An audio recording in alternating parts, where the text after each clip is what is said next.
Assalamualaikum warahmatullahi wabarakatuh. Selamat datang kembali di video pembelajaran IPS bersama Ibu Ani. Kali ini materi kita adalah tentang sosialisasi. Materi ini dipelajari oleh siswa kelas 7 di semester 1 pada kurikulum Merdeka. Sebelumnya jangan lupa berdoa dulu biar berkah ilmu yang didapatkan. Serta jangan lupa pula subscribe untuk terus mendapatkan informasi materi selanjutnya. Yuk sama-sama kita simak materi berikut ini. Hakikat sosialisasi.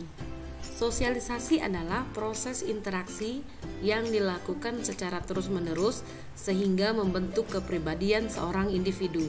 Sosialisasi merupakan proses seumur hidup yang berkaitan dengan cara individu mempelajari nilai dan norma sosial yang ada atau berlaku di masyarakat agar dapat diterima kelompoknya. Sosialisasi dilakukan oleh berbagai individu seperti orang tua, guru, teman sebaya, saudara kandung lewat sekolah, televisi, internet, ataupun media sosial. Agen sosialisasi. Sosialisasi terjadi di seluruh rentang hidup dan sampai batas waktu tertentu. Interaksi sosial meliputi perpindahan individu dari satu tempat ke tempat yang lain. Peran dalam hidup mereka mulai dari lulus sekolah, memperoleh pekerjaan, menikah, memiliki anak, hingga pensiun. Nah, agen sosialisasi ini terbagi menjadi 4. Yang pertama ada keluarga, kedua ada sekolah, ketiga ada kelompok sepermainan, yang keempat ada media massa. Agen sosialisasi yang pertama yaitu keluarga. Keluarga merupakan sosialisasi pertama dan terpenting. Agen sosialisasi keluarga terdiri dari sistem keluarga inti atau nuclear family dan sistem kekerabatan atau extended family. Sosialisasi dalam keluarga dapat mempengaruhi pembentukan kepribadian anak. Keluarga termasuk kelompok sosialisasi primer.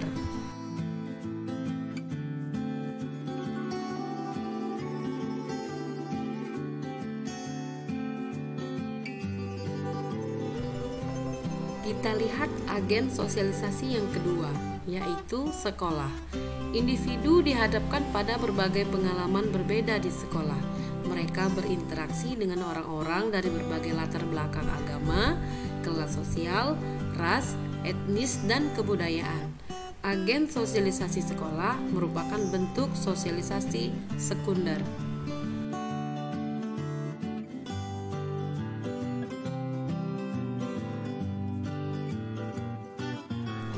Berikut agen sosialisasi yang ketiga, yaitu kelompok sepermainan. Kelompok sepermainan dapat mempengaruhi kebiasaan belajar, selera musik, sudut pandang, dan bahkan gaya berpakaian. Kelompok sepermainan termasuk dalam sosialisasi sekunder.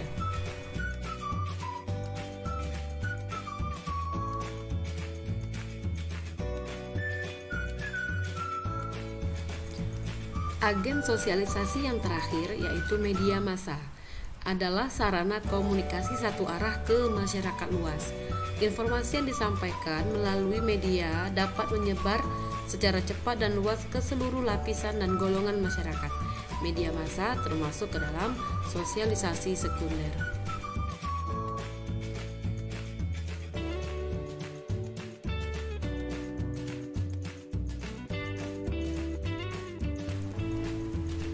Proses sosialisasi. Teori perkembangan kognitif Jean Piaget menekankan pada kemampuan anak untuk memahami dunia.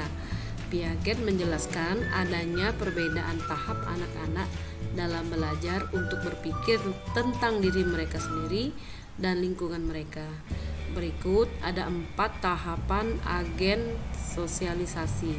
Yang pertama, sensori motor, yaitu berusia 0-2 tahun.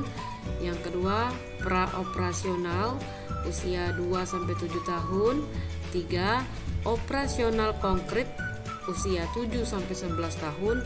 Dan yang keempat, operasional formal, usia 11-15 tahun. Nilai dan norma.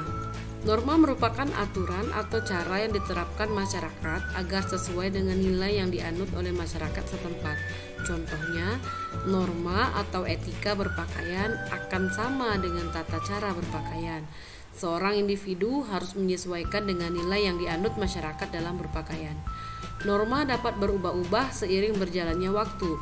Misalnya, dahulu wanita yang memakai celana dianggap melanggar norma, tetapi saat ini merupakan hal yang sangat biasa. Jenis norma ada 4, yaitu yang pertama norma agama, yang memuat aturan yang menata kehidupan manusia yang bersumber dari Tuhan. Norma agama mengatur hubungan vertikal, yaitu antara manusia dan Tuhan, dan hubungan horizontal antara manusia dengan manusia. Yang kedua ada norma kesusilaan, yaitu berasal dari hati nurani yang dipraktikkan secara berulang dan menjadi kebiasaan. Yang ketiga ada norma kesopanan, berisi seperangkat aturan yang menjadi panduan tingkah laku seseorang agar sesuai dengan kaidah sopan santun untuk dapat diterima untuk hidup dalam lingkungan masyarakat. Dan yang terakhir ada norma hukum. Norma hukum ini sifatnya memaksa, tegas, dan mengikat warga negara.